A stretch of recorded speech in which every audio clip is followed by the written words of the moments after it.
Clear understanding of vision आणि clear understanding of our future ह्या गोष्टी आपल्याला साध्य करता येतील जेव्हा आम्ही आमच्या देशाची दिशा, आमच्या राज्याची दिशा काय आहे हे माहिती करून घेऊ. जेव्हा माननीय मुख्यमंत्री जाहीर करतात की आम्ही समृद्धीचा महामार्ग उभा करणार आहे, तेव्हा आम्हाला future opportunity of business land कुठं आहे हे कळलं पाहिजे. स्कीम जाऊ द्या, स्कीमचं काय इन्सेंटिव्ह पहिले 2-3 वर्ष मिळतील, नंतर पुढे काही मिळणार नाही. आपल्याला बिझनेसमधून प्रॉफिट कमवायचं आहे हे क्लिअर आहे. जर उद्योजकांनी प्रोड्यूस केलं, विक्रेत्यांनी तेच विकलं, सामान्य जनतेला ऑप्शन काय तेच घेतील ना. आत्मनिर्भर भारत हा शब्द ऐकला की त्याच्या मागे पुढे प्रचंड उद्योगाच्या संधी आहेत. प्रचंड. हे माननीय पंतप्रधानांनी दिलेलं स्वप्न नाही आहे, तर आपल्याला गोल दिलेला आहे आणि तो अचीव्ह करायचा असेल तर हे फक्त आणि फक्त उद्योजकांचं काम आहे. आणि दुसरा आयाम म्हणजे गव्हर्नमेंट रिझोल्युशन्स, GR, स्कीम्स. आपण उद्योजक आहोत म्हणजेच आपण वाचू शकतो, अंडरस्टँड करू शकतो. माहिती नसेल तर आपल्याकडे कन्सल्टंट असतात त्या विषयातले, आपण त्यांना विचारू शकतो याचा अर्थ काय आहे आणि मला कसा याचा फायदा होणार आहे. मला इथं बसल्यांपैकी एक विनंती करायची आहे. मला माहिती आहे माझ्यापेक्षा ज्येष्ठ श्रेष्ठ आपण आहात, तरीही एकमेकांना कळावं यासाठी उमंग नावाचं ॲप कुणाकुणाकडे आहे? 1, 2, 3, 4, 5 मोकळेपणाने सांगा. नसेल तर कृपया डाउनलोड करून घ्या. UMANG, this is the central government initiative for digital India. आणि भारतातल्या सगळ्या राज्यांमध्ये ज्या ज्या डिजिटल सर्व्हिसेस झालेल्या आहेत त्या सगळ्याचे शॉर्टकट या ॲपमध्ये आहेत. वेगवेगळे ॲप उघडायची गरज नाही. त्यामुळे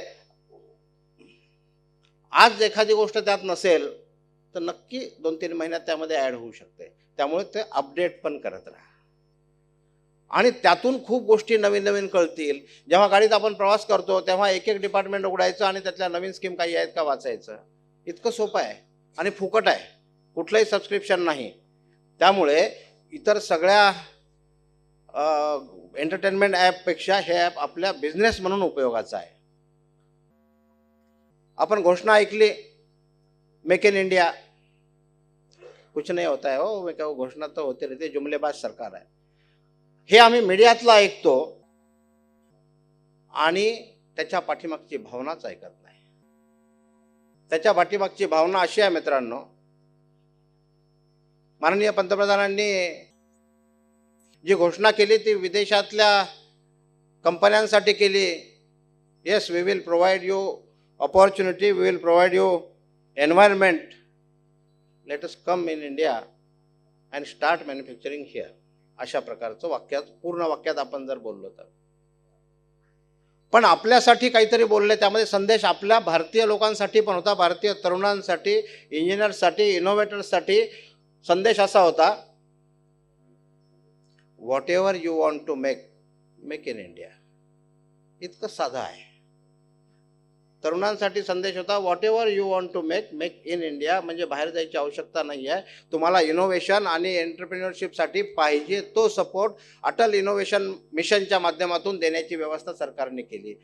आणि त्यांना हे माहिती होतं 2015लाच की याच्या पुढची स्कीम आपली आत्मनिर्भर भारतची आहे. पण एकदम आत्मनिर्भर भारत सांगून चालणार नव्हतं.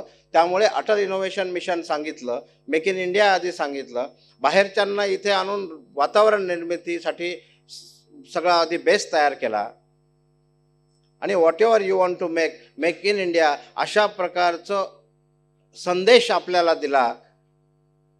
अनेकांना समजला, अनेकांनी सुरू पण केलं. आणि बरोबर 5 वर्षानंतर त्याच्या पुढे एक वाक्य जोडलं, whatever you want to make, make in India using Indian resources. This is nothing but the Atmanirbhar Bharat. त्यामुळे आत्मनिर्भर भारत काहीतरी वेगळं आहे. किती मोठा काय स्कीम आहे, अमुक स्कीम जाऊ द्या, स्कीमचं काय इन्सेंटिव्ह पहिले 2-3 वर्ष मिळतील, नंतर पुढे काही मिळणार नाही. आपल्याला बिझनेसमधून प्रॉफिट कमवायचं आहे हे क्लिअर आहे. परंतु कन्सेप्ट क्लिअरिटी पाहिजे. आत्मनिर्भर भारत म्हणजे मला जे काही बनवायचं आहे ते इथेच बनवायचं आणि इथल्याच रिसोर्सेसनी बनवायचं. आणि यहाँ का क्वालिटी अच्छा नहीं रहता है, प्रोडक्ट कॉस्टली है, मिलता नहीं है, जल्दी नहीं मिलता है तो वो हमारे रेट में नहीं मिलता. हमारा कस्टमर बहुत काय तरी म्हणजे तो चंद्रावरून आला का काय कळत नाही, पण आमचे नॉर्म्स फार वेगळे असतात, तुम्हाला काहीच कळत नाही, आम्हालाच सगळं कळतं. अशा प्रकारचं फक्त हायटेक बोलायचं आणि चायनातून भिकार क्वालिटीचा प्रॉडक्ट आणायचा आणि छान छान छान पॅकेजिंग करून सांगायचं की आमचा कस्टमर लय भारी आहे. त्यामुळे हे विषय अतिशय घातक आहेत. हे बदलायला पाहिजे.